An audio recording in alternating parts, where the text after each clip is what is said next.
Fenomena itu salah satunya terjadi di pemilihan gubernur Jawa Timur, di mana akan menyajikan pertarungan antara tiga Serikandi.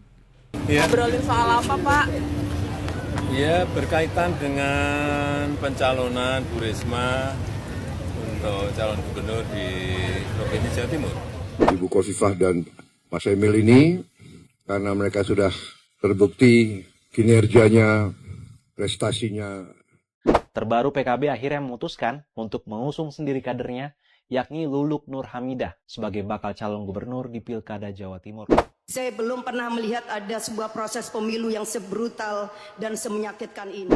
Yo, selamat datang kembali di channel Yuda Media HD dan kali ini masih bareng saya Abdul. Seperti biasa, saya akan kasih kalian informasi-informasi penting dari dunia politik dalam negeri. Ini ada kabar menarik nih teman-teman semuanya, khususnya teman-teman Yuda Media semuanya yang berdomisili di Jawa Timur. Karena baru saja diumumkan kemarin lebih tepatnya ya, bahwa pilkada calon gubernur Jawa Timur itu ada 3 pasang akhirnya ya kan. Sebelum putusan MK kemarin nama Khofifah terus, gak seru ya kan. Akhirnya sekarang muncul 2 nama yang lain. Sebenarnya saya menebaknya sih 2 pasang calon gitu ya. Kalau Khofifah dengan Koalisi Indonesia Majunya tentu saja. Tapi saya juga menebak kemarin itu PKB. Kenapa PKB? Karena PKB itu punya kursi paling banyak di Jawa Timur dan mereka sudah berhak memajukan calon sendiri. Saya tidak akan mengira PKB akan koalisi atau akan nurut siapapun yang akan mendikte PKB. Misalkan PDIP koalisi ke PKB itu lebih masuk akal karena PDIP kursinya kurang. Saya prediksi cuma 2. Nah ternyata sekarang dengan aturan MK kursi diturunin ya kan, kursi thresholdnya, ambang batasnya, makanya calon-calon bertambah nih dan ada 3 calon.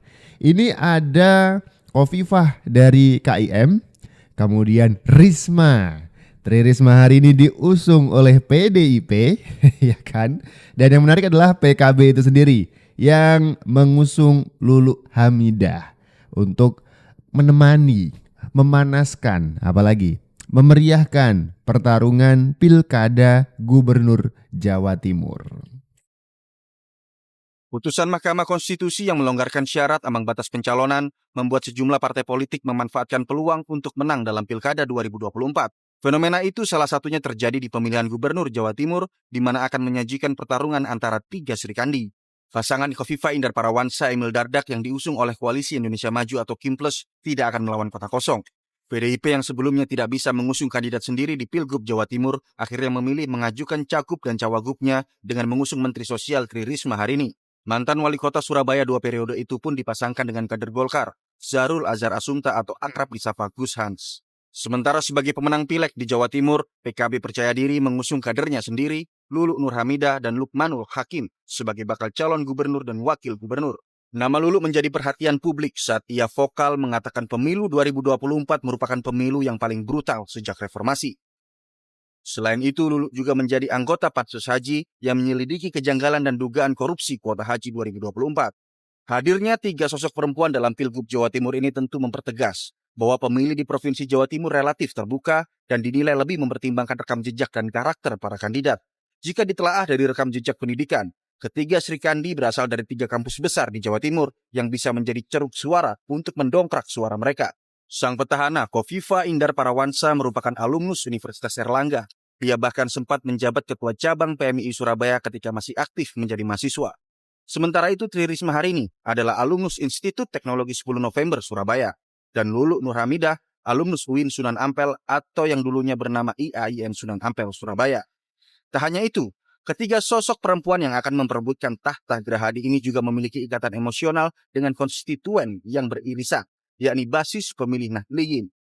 Khofifah saat ini dikenal masih menjabat sebagai Ketua Umum Muslimat NU, sekaligus menjadi Ketua Pengurus Besar Nahdlatul Ulama atau PBNU bersama Alisa Qadrunada Wahid. Mereka pun menjadi perempuan pertama yang memimpin dalam jabatan pengurus harian Tanfidziyah PBNU.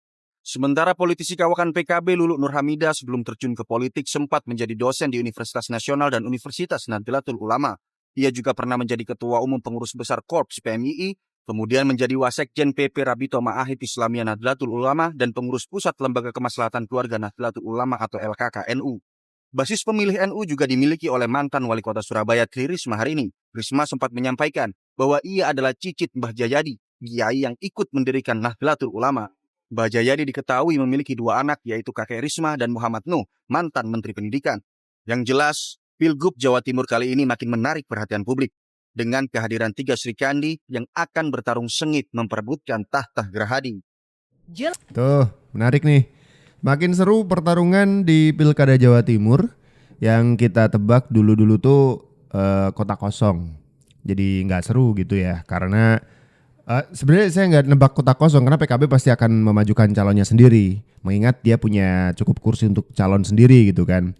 Minimal tebakan saya waktu itu adalah 2 calon aja. Tapi sekarang ada 3 nih. Ada dari PDIP mengajukan Risma, kemudian ada PKB Lulu Hamidah yang itu memang kalau jadi DPR-nya kalau nggak salah itu konstituennya dapilnya itu justru Jawa Tengah ya, Lulu Hamidah yang sekarang jadi DPR ya. Kemudian ada Khofifah. Khofifah ini juga lucu juga nih. Jadi apa istilahnya? Tim pemenangan Prabowo Gibran di Pilpres 2024 kemarin. Kemudian ketika ditanya apakah nanti akan dapat jabatan menteri nih dari Pak Prabowo, Khofifah dengan tegas mengatakan bahwa tawaran sudah ada, tapi dijawab Khofifah lebih tertarik untuk meneruskan kepemimpinannya di Jawa Timur alias maju kedua kalinya gitu kan. Karena ini masih Khofifah yang habis masa jabatan Februari kemarin kan. Jadi dia mau ke Jawa Timur aja lah, pulang ke Jawa Timur. Kalau ditawari ke Jakarta kayaknya nggak dulu deh gitu. Oke, makin menarik nih. Kalau teman-teman semuanya yang Jawa Timur nih, pilih yang mana nih? Khofifah atau Risma gitu kan, atau mungkin Lulu Hamidah. Ini mungkin untuk beberapa kalangan bukan barang baru, cuman untuk jabatan publik baru karena jabatan DPR pun Lulu Hamidah ini dapilnya Jawa Tengah gitu kan. Nah, ngomong-ngomong soal Risma nih, udah izin Pak Jokowi belum nih? Kan Menteri Sosial ya kan? Selamat pagi Bu, baru ketemu Bapak Bu di dalam. Iya. Baru ada apa Bu? Ngapain aja Bu? Di dalam ngapain aja Bu tadi pertemuannya Bu? Bu, pertemuannya ngapain aja Bu? Apakah Ibu ada isu Bu, katanya Ibu mau mengajukan pengunduran diri ya Bu untuk ini mencalonkan nanti Bu? Bu sedikit boleh Bu. Bu sedikit boleh Bu. Sedikit Bu. Ya nggak jawab apa-apa Ibu. Ya cabut ya. Tapi dibenarkan nih teman-teman, dibenarkan bahwa Risma ketemu ke istana ya, ketemu Pak Jokowi dan dikonfirmasi bahwa mengajukan izin. Lebih ke izin ini sih, apa namanya, mau maju Pilgub Pak Jokowi gitu. Tapi ditanya apakah nanti mengundurkan diri belum fix nih. Karena secara aturan boleh ya, cuti untuk kampanye itu boleh. Cuman ya kalau misalkan mau resign sekalian, cabut dari posisi menteri, ya dipersilahkan gitu.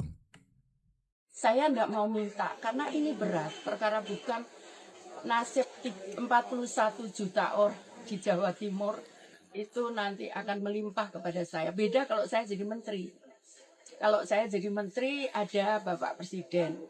Nah, ada menteri yang lain yang menyelesaikan itu. Tapi begitu saya jadi wali kota kemarin, makanya saya jungkir balik itu karena saya tahu bahwa saat saya disumpah itu ada Quran di atas pundak saya.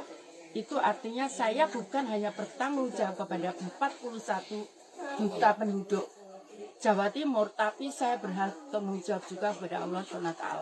Jelajahi. Oke.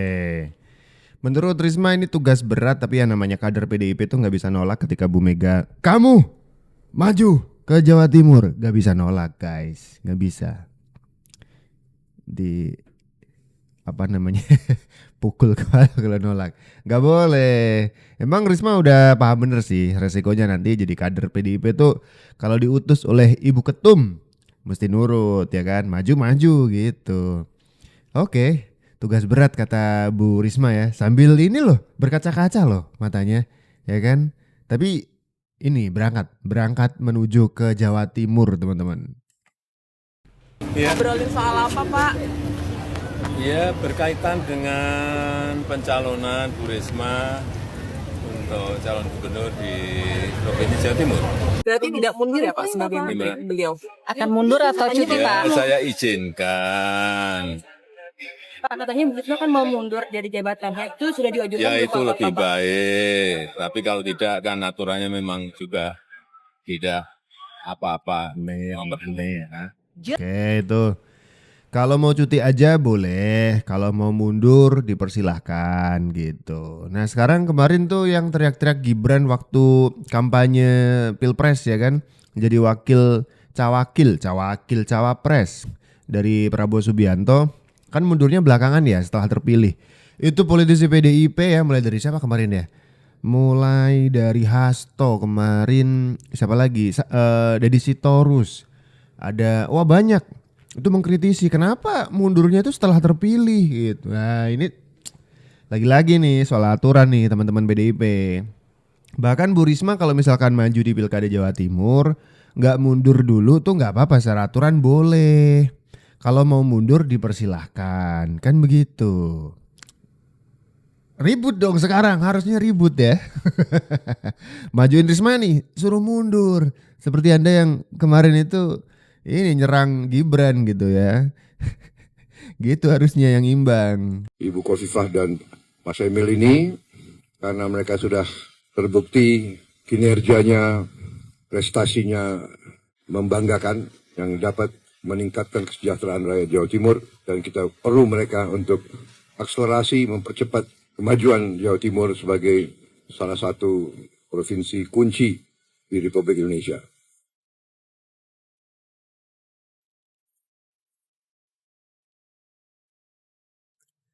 Oke, ini Prabowo sebenarnya udah lama sih.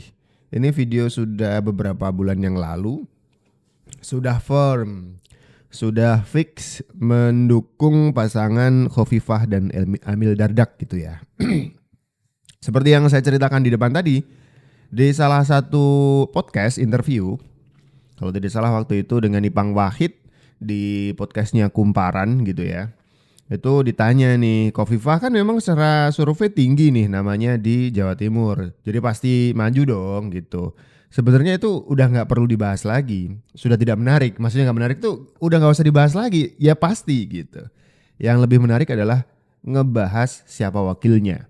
Nah waktu itu ketika ditanya itu ke Khofifah langsung, jawaban Khofifah tuh ngerasa memang dirinya dengan Emil Dardak tuh sudah gini banget gitu. Jadi kalaupun harus maju nanti di Pilkada Jawa Timur untuk menjadi gubernur untuk kedua kalinya, Khofifah itu menginginkan Emil Dardak tetap jadi wakilnya karena sudah merasa cocok dan nyaman katanya. Dan terbukti beberapa kinerja dari pasangan ini diapresiasi gitu ya, dipuji begitu. Dan itu juga yang menjadi jawaban Khofifah ketika ditanya, "Ibu kan tim ses nih dari Pak Prabowo dan Mas Gibran di Pilpres kemarin, bakal dapat posisi di Jakarta nggak Bu?" Gitu, maksudnya tuh posisi menteri ya kan. Dijawabnya tegas, tidak akan ngambil tawaran itu, dan sudah ngomong ke Pak Prabowo lebih memilih untuk bertarung lagi di Jawa Timur. Gitu. Ini menarik. Karena di kubu yang lain yaitu PKB yang punya kursi yang cukup untuk memajukan sendiri, itu ternyata mengusung nama baru nih.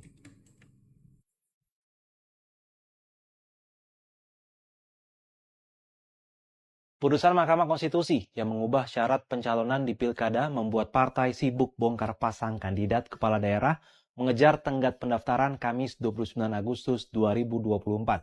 Terbaru PKB akhirnya memutuskan untuk mengusung sendiri kadernya, yakni Luluk Nur Hamidah sebagai bakal calon gubernur di Pilkada Jawa Timur. Masuknya Luluk menambah daftar Sri Kandi yang akan berkontestasi di Pilkada Jatim. Sebelumnya sudah ada petahana Khofifah Indar Parawansa dan Menteri Sosial Tri Risma hari ini. Seperti apa kans ketiganya? Keputusan mengusung kadernya sendiri yakni Luluk Nur Hamidah dan Lukmanul Hakim sebagai calon gubernur dan calon wakil gubernur Jawa Timur diambil PKB pada Rabu 28 Agustus 2024 dini hari oleh Ketua Umum Muhaimin Iskandar. Hal ini diungkapkan oleh Luluk saat menjalani tes kesehatan di Rumah Sakit Umum Pusat Fatmawati Jakarta Selatan Rabu 28 Agustus. Kira kok PKB kok melakukan hubungan ke Mbak Lulu ini? Kalau itu Sama harus Pak tanya Lukman. kepada yang menginformasikan ya. Jadi kita ini terima perintah Kalau dulu. persiapannya Pak. Seperti apa sosok Luluk yang akhirnya dipilih oleh PKB sebagai bakal calon gubernur Jatim? Wanita kelahiran Jombang, Jawa Timur ini menjabat sebagai Ketua DPP PKB. Luluk juga merupakan anggota DPR RI Komisi 4 periode 2019 hingga 2024 dari fraksi PKB. Ia mewakili daerah pemilihan Jateng 4 yang meliputi Sragen, Karanganyar, dan Wonogiri. Namun saat pemilu 2024, raihan suara Luluk berkurang sehingga ia tidak lolos ke parlemen untuk menjadi anggota DPR periode 2024-2029. Namun di akhir periodenya, anggota Badan Legislatif DPR RI itu semakin vokal mewakilkan suara PKB di parlemen. Luluk jadi sorotan saat ia mengajukan interupsi di tengah rapat paripurna untuk mendorong hak angket kecurangan pemilu 2024. Wih. Luluk juga anggota tim pengawas haji 2024. Saat itu, ia menyoroti beberapa masalah yang terjadi selama pelaksanaan haji mulai dari infrastruktur hingga polemik kuota haji yang diduga menjadi ladang korupsi. Oke, jadi karena memang masa jabatan habis di 2024 ini dan tidak terpilih di Pileg kemarin, makanya ini adalah kesempatan terakhir nih. Dan tadi diinfokan juga kalau Nur Hamidah ini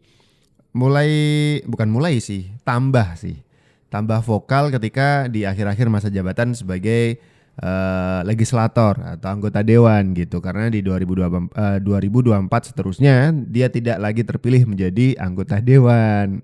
Tapi nggak apa-apa nih, dimajuin sama PKB, dicariin kerjaan baru sama Muhaimin. Boleh. Yang menarik adalah ini, kita masih ingat banget dulu Nur Hamidah ini vokal menyebut pemilu 2024 sebagai pemilu paling brutal katanya. Saya belum pernah melihat ada sebuah proses pemilu yang sebrutal dan semenyakitkan ini. Jika prosesnya penuh dengan intimidasi, apalagi dugaan kecurangan, pelanggaran etika atau politisasi bansos, intervensi kekuasaan, maka tidak bisa dianggap serta-merta pemilu selesai saat pemilu telah berakhir jadwalnya. Saya adalah salah satu pelaku sejarah gerakan reformasi 98. Sepanjang pemilu yang saya ikuti semenjak 99, saya belum pernah melihat ada sebuah proses pemilu yang sebrutal dan semenyakitkan ini. Di mana etika dan moral politik berada di titik minus, kalau tidak bisa dikatakan di titik nol. Ketika para akademisi, para budayawan, para profesor, para mahasiswa, bahkan rakyat biasa sudah mulai berteriak tentang sesuatu yang dianggap ada kecurangan, maka saya kira alangkah naifnya kalau lembaga Dewan Perwakilan Rakyat hanya diam saja dan membiarkan seolah-olah tidak terjadi. Oke, makanya dari Lulu Nur Hamidah sendiri waktu itu melakukan interupsi dalam sebuah sidang dan mengusulkan untuk dibukanya atau digulirkannya hak angket yang sampai sekarang tidak terjadi ya. Yang juga seharusnya cukup mengejutkan bagi Nur Hamidah adalah berlabuhnya PKB ke Koalisi Indonesia Maju. Ini bakal gak ditemenin nih Nur Hamidah kalau misalnya ketemu sama orang-orang sekoalisi gitu ya. Karena dulu pas Pilpres bahkan menyebut pemilu curang ya kan, pengerahan aparatur negara. Ternyata akhir-akhir partainya malah justru ikut pemerintah yang menang.